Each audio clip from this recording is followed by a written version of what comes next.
तीन चीज़ें दुर्लभ होती है: मनुष्य जीवन,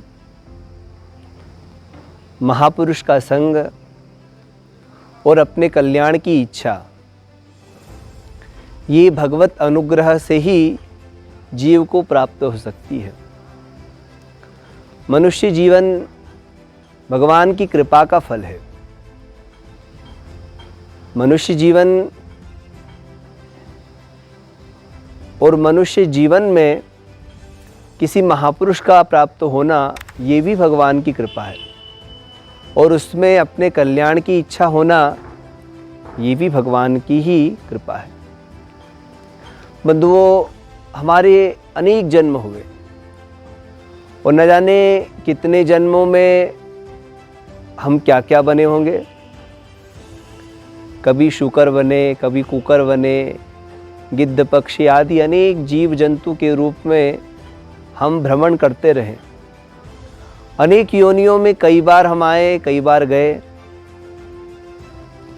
और निरंतर इस कर्म की श्रृंखला, जन्म की श्रृंखला में हम घूम रहे हैं।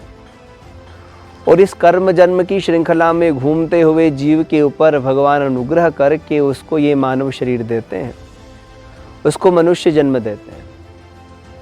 और मनुष्य जन्म जब हमको मिलता है तो ये भगवत कृपा से मिलता है। परंतु यहाँ आकर के भी हम पूर्व जन्मों के संस्कारों के चलते, वासनाओं के चलते यहाँ पर एक नया संसार बना लेते हैं।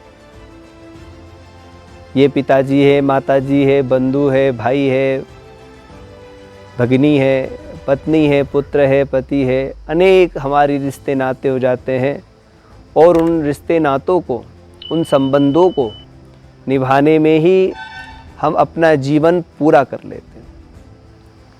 जिसके लिए हमको ये मानव जीवन मिला, उस तरफ हमारा ध्यान ही नहीं जाता है।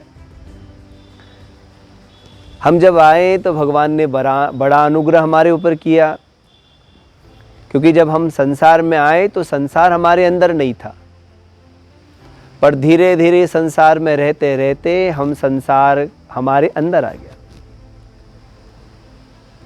जैसे खाली बर्तन को, कोई पात्र को आप नदी में, पानी में फेंक दीजिए तो वो ऊपर ऊपर तैरता रहेगा।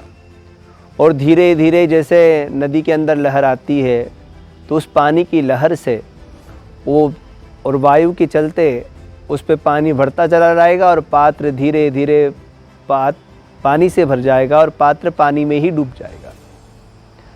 तैर इसलिए रहा था कि पानी में पात्र था, पर पात्र में पानी नहीं था। और जैसे ही पात्र में पानी आया, वो पात्र पानी में ही डूब गया। उसी प्रकार हम संसार में आए। जब बचपन में हम संसार में आते हैं तो बालक के अंदर संसार नहीं होता, और धीरे धीरे धीरे संसार के रिश्ते नाते संबंधों को निभाते रहते संसार के व्यवहार में वो इतना डूब जाता है कि वो संसार धीरे धीरे उसके अंदर उतर जाता है। जैसे जल पात्र में गया और पात्र डूबा, वैसे ही संसार में जीव डूब जाता है। तो मनुष्य जीवन हमको हमारे कल्याण के लिए मिला था, परंतु हम संसार में इतने मग्न हो गए कि हम अपने आप को भूल गए। और परमेश्वर को भूलने के कारण फिर हम संसार के रिश्ते नातों को, असत्य को सत्य मान करके इसी में व्यवहार करते रहे। तो हम सब मनुष्य जीवन में आए, ये भगवान की कृपा है। पर उस मनुष्य जीवन को सार्थक बनाने के लिए हमको किसी महापुरुष के संग की, उनके आश्रय की आवश्यकता होती है। और वो भगवत कृपा के बिना संभव नहीं है।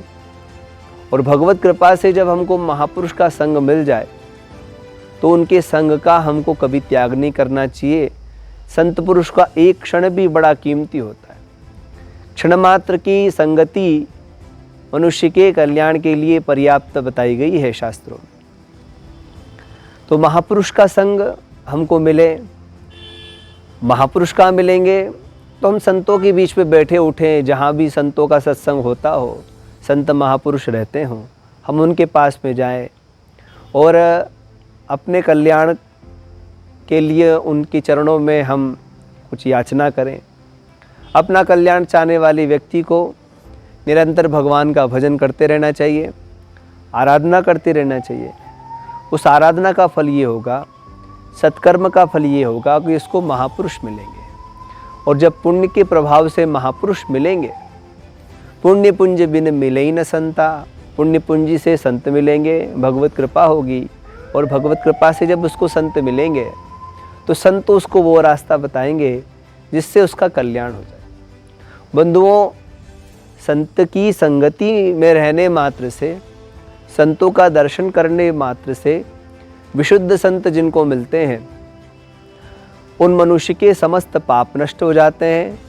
उनके अंदर के जो आदिदैविक, आदिभौतिक, आध्यात्मिक जो ताप हैं उनका विनाश हो जाता है और उसके मन में भगवान के पावन चरण कमलों के प्रति प्रीति उत्पन्न होती है, प्रेम उत्पन्न होता है। और प्रेम लक्षणा भक्ति से वो भगवान के पावन चरण कमलों में अपने आप को लगाता है और आराधना में लग जाता है। और अपने कल्याण के लिए जब वो भगवान के चरणों में जाता है तो निश्चित है उसका कल्याण हो जाता है।